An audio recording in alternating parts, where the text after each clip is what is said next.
اللہم صلی علی محمد۔ اللہم ارنا الحق حقا وارزقنا اتباعہ وارنا الباطل باطلا وارزقنا اجتنابہ۔ السلام علیکم ورحمۃ اللہ وبرکاتہ۔ ہر انسان جنت جانے کی خواہش رکھتا ہے، لیکن اس کے لیے ہمیں اس دنیا میں رہتے ہوئے ایسے اعمال کی ضرورت ہے جن کو کرنے سے اللہ کی رضا حاصل ہو جائے۔ قرآن مجید میں سورۃ آل عمران میں اللہ تعالیٰ فرماتے ہیں، اور اپنے رب کی مغفرت اور اس جنت کی طرف دوڑو جس کی چوڑائی آسمان اور زمین کے برابر ہے، وہ پرہیزگاروں کے لیے تیار کی گئی ہے۔ یعنی جب ہم جنت چاہتے ہیں تو پھر ہمیں ہر قدم پر، ہر کام کرتے وقت یہ دھیان رکھنا ہوگا، ڈرنا ہوگا کہ کہیں میرے اس کام کی وجہ سے اللہ تعالیٰ ناراض تو نہیں ہو جائیں گے۔ جنت کی چابیاں پارٹ 1 میں ہم نے چند اعمال آپ کے ساتھ شیئر کیے تھے، ایسے ہی اور چند اعمال آج ہم آپ کے ساتھ شیئر کرتے ہیں۔ آئیے دیکھتے ہیں کہ وہ کون کون سے اعمال ہیں جو ہمیں جنت لے جا سکتے ہیں۔ سب سے پہلے ہے کثرت سے نوافل پڑھنا۔ حضرت ربیعہ بن کعب رضی اللہ تعالیٰ عنہ بیان کرتے ہیں کہ میں نبی کریم صلی اللہ علیہ وآلہ وسلم کے پاس گیا، ان کے پاس رات گزاری، تو میں آپ کے وضو اور قضاء حاجت کے لیے پانی لایا۔ آپ نے مجھ سے کہا مانگو۔ میں نے عرض کیا میں آپ سے جنت میں آپ کی رفاقت مانگتا ہوں۔ آپ صلی اللہ علیہ وآلہ وسلم نے فرمایا اس کے علاوہ بھی کچھ مانگتے ہو؟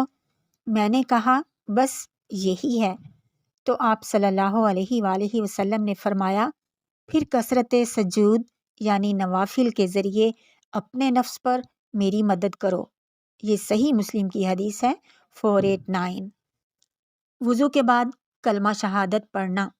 حضرت عقبہ بن عامر رضی اللہ تعالیٰ عنہ بیان کرتے ہیں کہ نبی کریم صلی اللہ علیہ وآلہ وسلم نے فرمایا جس نے وضو کیا اور کہا میں گواہی دیتا ہوں کہ اللہ کے سوا کوئی معبود برحق نہیں، وہ اکیلا ہے، اس کا کوئی شریک نہیں، اور میں گواہی دیتا ہوں کہ محمد صلی اللہ علیہ وآلہ وسلم اس کے بندے اور رسول ہیں، اور پھر یہ کہا اے اللہ مجھے بہت زیادہ توبہ کرنے والوں اور پاک رہنے والوں میں سے بنا، تو اس کے لیے جنت کے 8 دروازے کھول دیے جائیں گے، وہ ان میں سے جس سے چاہے گا داخل ہو جائے گا۔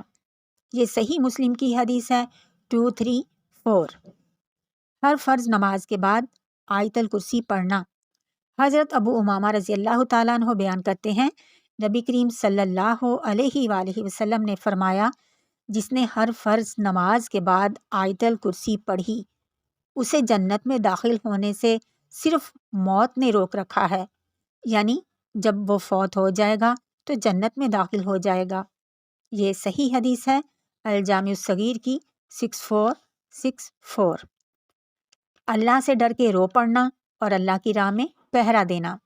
حضرت ابن عباس رضی اللہ تعالیٰ عنہ بیان کرتے ہیں کہ آپ صلی اللہ علیہ وآلہ وسلم نے فرمایا 2 آنکھوں کو جہنم کی آگ نہیں چھو سکتی، ایک وہ آنکھ جو اللہ کے ڈر کی وجہ سے رو پڑی، اور دوسری وہ آنکھ جس نے اللہ کی راہ میں پہرا دیتے ہوئے رات گزاری۔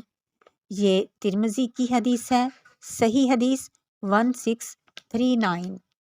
نماز کی حفاظت۔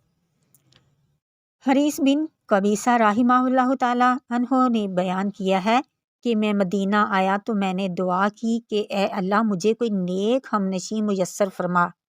پھر میں حضرت ابو ہریرہ کے پاس بیٹھا اور ان سے کہا کہ میں نے اللہ تعالیٰ سے دعا کی تھی کہ وہ مجھے کوئی نیک ہمنشین میسر فرمائے۔ اب آپ مجھے کوئی ایسی حدیث بتائیں جو آپ نے نبی کریم صلی اللہ علیہ وآلہ وسلم سے سنی ہو، شاید اللہ تعالیٰ مجھے اس کے ذریعے فائدہ دے۔ تو حضرت ابو ہریرہ نے کہا نبی کریم صلی اللہ علیہ وآلہ وسلم کو میں نے یہ فرماتے سنا، بے شک سب سے پہلے بندے سے اس کی نماز کے بارے میں حساب لیا جائے گا، اگر وہ درست ہوئی تو وہ کامیاب و کامران ہوگا، لیکن اگر وہ خراب ہوئی تو وہ نقصان اٹھانے والوں میں سے ہوگا۔ صبح و شام سید الاستغفار پڑھنا۔